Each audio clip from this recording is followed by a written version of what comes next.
What's up, YouTube? Welcome back to another video. I'm trying very hard to actually post. I say this in every video, but I'm trying hard to whoa, I feel like you're slipping away.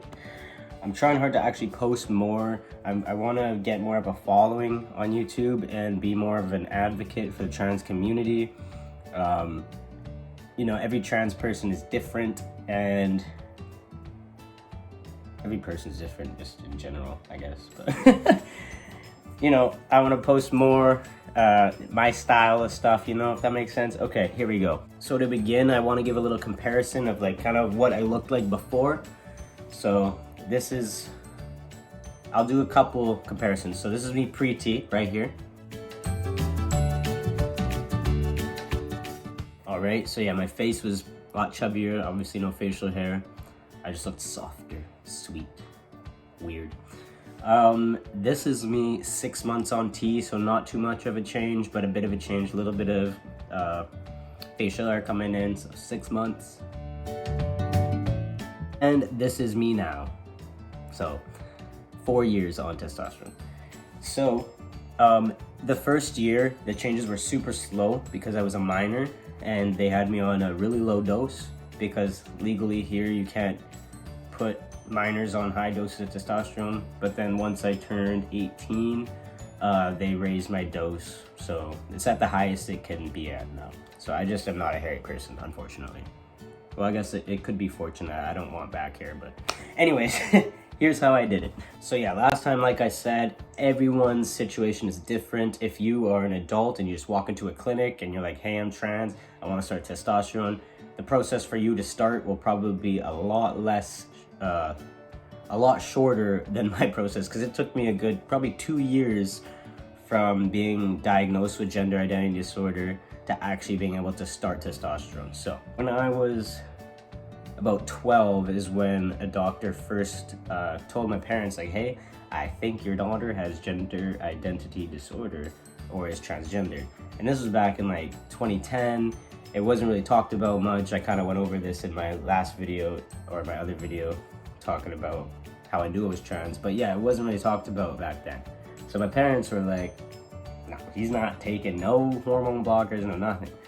So this is the time where I needed the hormone blockers, because if you are a trans guy and you haven't gone through puberty yet, female puberty, you can prevent yourself from growing boobs, you know, from getting a period, all this stuff. And it makes your transition a lot smoother because you don't grow any of the feminine features, you know. So there are quite a few trans guys that I actually follow online that transitioned really early, and they never went through female puberty, so they didn't have to worry about top surgery, and they just transitioned. I don't know how to say it, but it's just the transition just seems, it looks a lot better when you never went through the female puberty. Me, unfortunately, I went through that puberty. I didn't get to start testosterone until I was 17 years old. I'm 23 now, but so I went through the female puberty. So my ass was big. I had badonkadonks. It was not fun.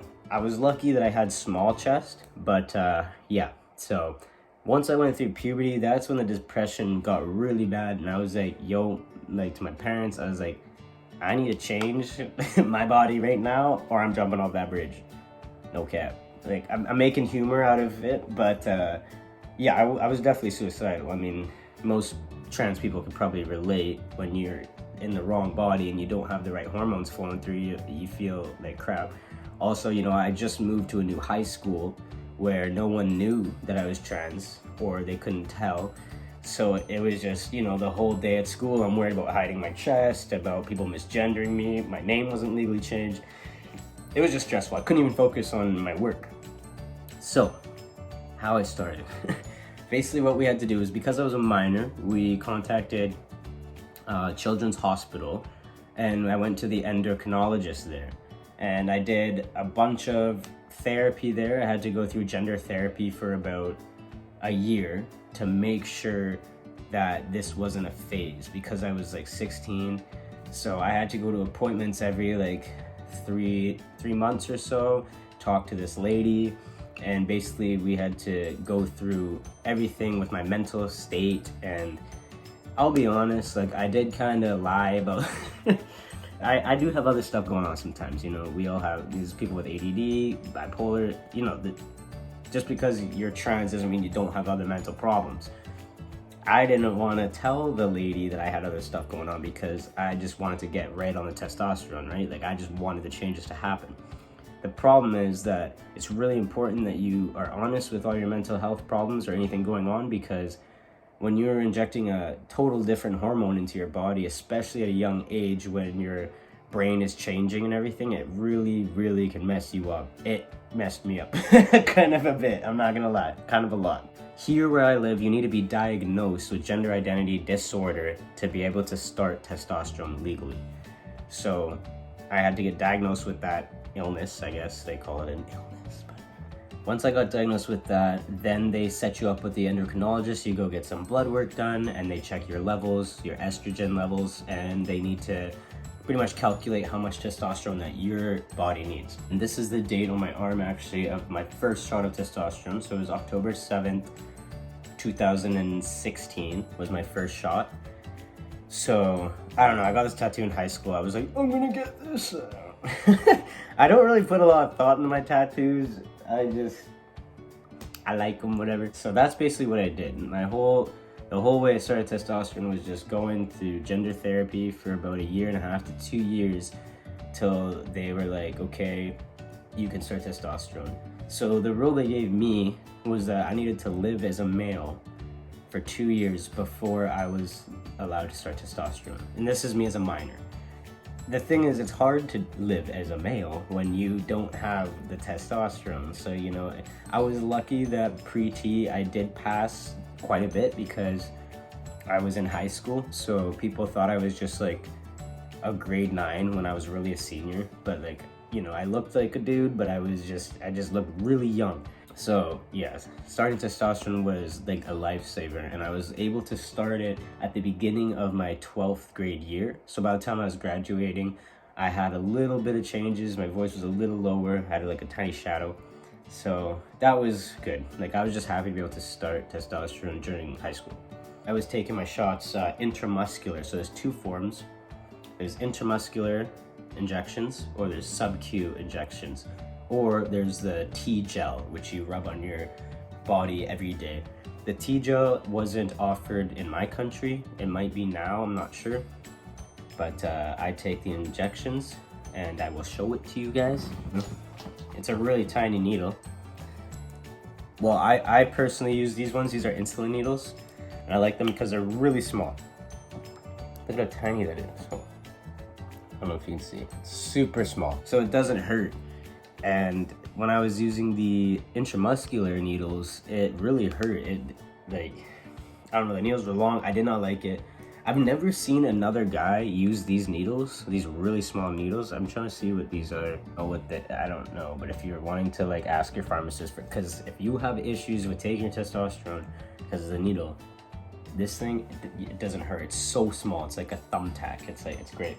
So now I inject in my bum. I used to inject in my stomach, but I lost most of my fat there because I've been like working out a bit. So yeah, I switched from intramuscular to sub-Q. I also noticed I got more changes faster when I was taking the sub-Q. I don't know what. There you go. So I was taking this for like 3 years. This is a strong one. But it's 200 milligrams. But there was a shortage of testosterone, I guess, because everyone's coming out now and we all want to be fucking big. So they switched me to this one, which is half the strength. So it's 100 milligrams. So I have to take double the dose. So yeah. But I've been on this for a couple months now. I haven't noticed any nothing bad or anything, so it's working.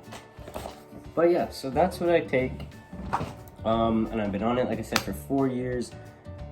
And it was a lot to get onto. Like, for sure, it was a process. But like I said, keep in mind, the younger you are, the more difficult it is, just for legal reasons, or because you are fully changing your body, and a lot of the changes are not reversible.